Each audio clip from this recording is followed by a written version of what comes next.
IS, tersangka pembunuhan gadis penjual gorengan di Padang Pariaman, Sumatera Barat, berhasil ditangkap. Kepada polisi, tersangka mengakui telah melakukan pemerkosaan terhadap korban. Kapolres Padang Pariaman, AKBP Ahmad Faisal mengatakan, pihaknya masih terus mendalami keterangan dari IS.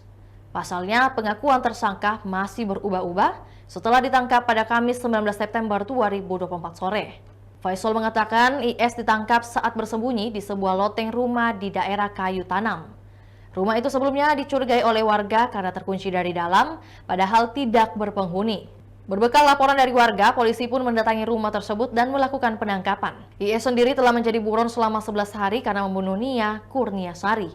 Jasad korban ditemukan terkubur dalam kondisi tanpa busana tak jauh dari rumahnya pada Minggu 8 September 2024.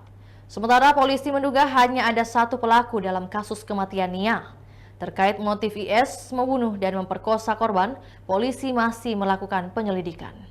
Itulah tadi berita Hot News kita pada hari ini. Saksikan berita Hot News lainnya hanya di kanal YouTube dan Facebook Tribun Timur.